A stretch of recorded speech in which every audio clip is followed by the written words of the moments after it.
Hi, my name is Yasu from Japan, and in my video, I drink Japanese sake.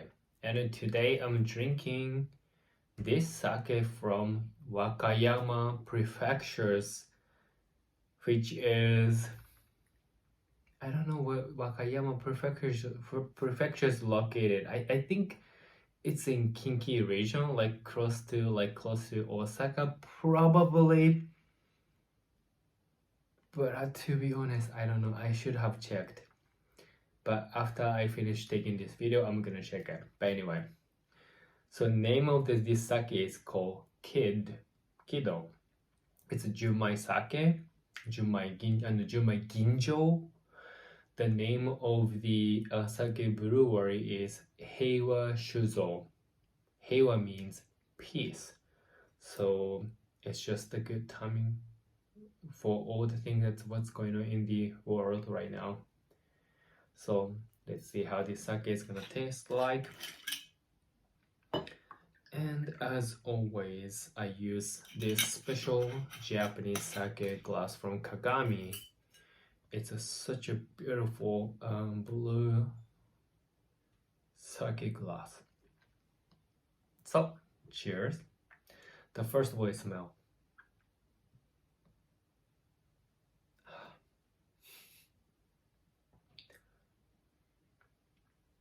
It's fruity.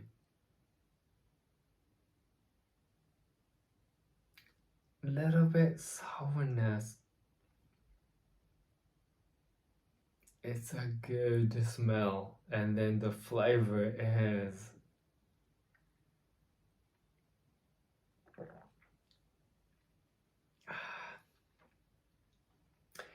so good. It's fruity, but there's a clean cut, like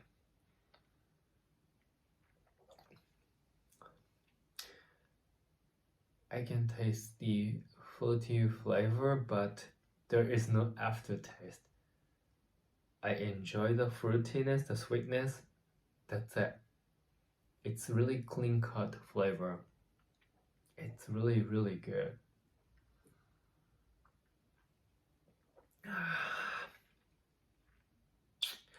My God. Let me just, in Japanese it's called kiregaru.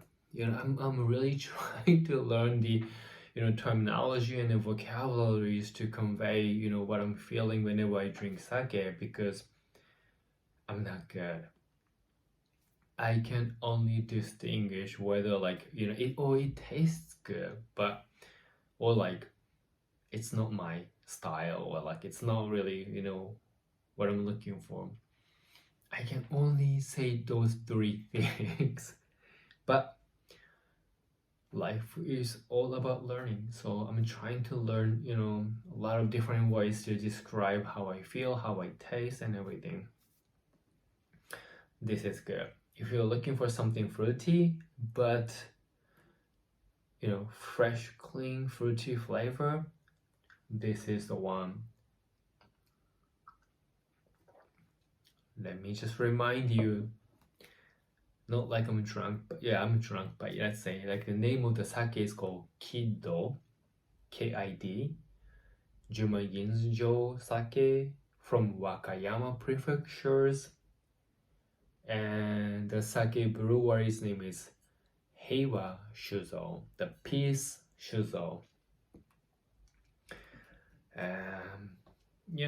Drinking sake is one of the ways to experience and enjoy Japanese culture, which I really recommend. And if you drink sake from Heiwashuzo, you should drink Kid. That means you support Heiwashuzo and the Wakayama prefectures. And as you might know already, that Japan is really facing the population decline. Wakayama prefecture is also facing the same issues. And every month, all the prefectures, make a report and is saying that, oh, we have this many people right now in my prefectures. In Wakayama this April, they had 900,000 and then 968 people. It's less than 1 million people. And by the time that they release for the May result, the number should be less than 900,000 people. That's really crazy. And then compared to YOY, they already have lost more than 10,000 people already. That's how crazy and how severe the situation is. But they just don't know what to do. Even though the issue is simple, the solution is revitalize the economy, create environments where the people want to move to Wakayama prefectures to raise family and everything. That's it. Means that if they realize how great this sake kid is, if they drink more, means support Heiwashuzo, means support Wakayama prefectures.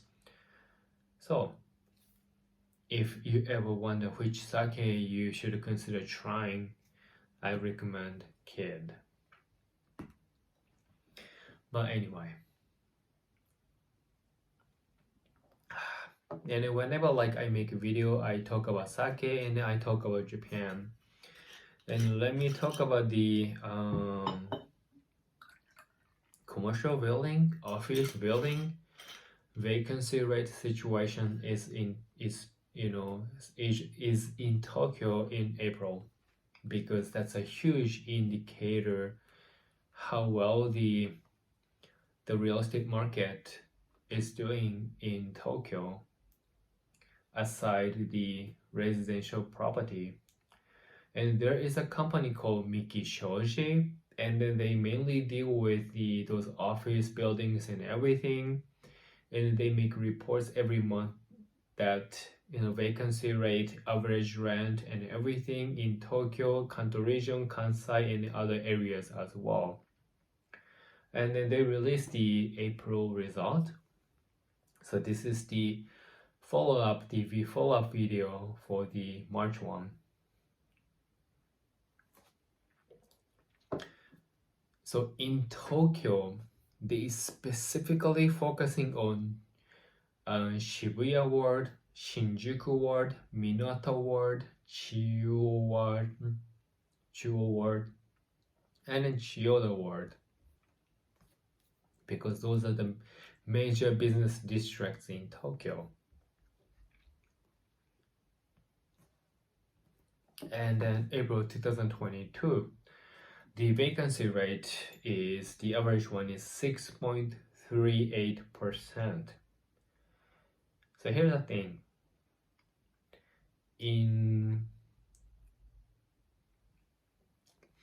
Before COVID-19 in Tokyo, the average vacancy rate is like 2%.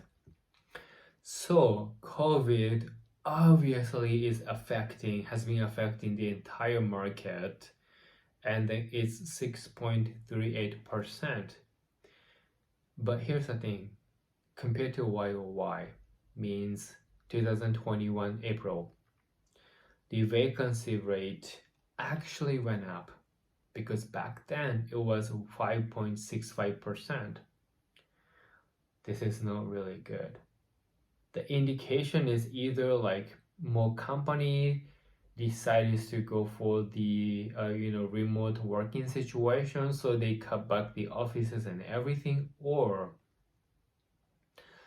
more companies decided to go bankrupt, and they know they don't need the office spaces anymore. But the data doesn't really support anything at this point. But here's the thing. Let me just say that. So the unemployment rate is so low right now, and then the bankruptcy rate is still low yet at this point. So the higher vacancy rate, the average one in Tokyo this spring compared to YOY is higher, is all because of the newly built office situations. And if we take a look at the vacancy rate for the newly built office in Tokyo in April, which is actually 19.29%. It's almost 20%. And this is really bad because compared to a year ago, April 2021, the vacancy rate for specifically newly built offices was only 7.3%. What this means is that there are just so many new buildings on the market, but the companies, they just don't want to rent those new ones because it's more expensive and they just don't need it, because they can find something cheaper and more reasonable at those old office buildings and everything. Overall, this situation is something that people didn't expect, because back then, as I said, before COVID-19, the vacancy rate for the office market is less than 2%, because everything was doing well. Everything is coming to Tokyo, and it's just so hard for any companies, anybody to find an office at a reasonable price, reasonable rent. And then because back then Olympic was coming up, so a lot of developers think that it's a good opportunity. Why don't we schedule a major project and then just start building offices for new business and everything? But it takes time for those offices to be finished building up. And now in 2021, especially 22 and then 23, more new ones will come to the market. That is why this is happening. It's not healthy. And then the prospect for the Japanese economy is not looking good. So if you're thinking to invest into the commercial building, specifically office building in Tokyo, pick a place, negotiate the price, especially the newly built one, because higher vacancy rate, if the owner wants to sell it, you might be able to negotiate conditions of price better for yourself with the seller. So when I see the main result, which is next month, I'm gonna make a new video, and then definitely I'm gonna introduce new sake, but I might introduce kid, but just a different one, because this is a good sake. So if you're in Japan, because the border is open already for the tourists, international students, business travelers, pick this one and enjoy it. So if you can subscribe to my channel, I really appreciate. If not, then still, if you can recommend my your favorite Japanese sake to me, I would thank you so much. And I hope to see you in my next video. So for now, じゃあね、バイバイ。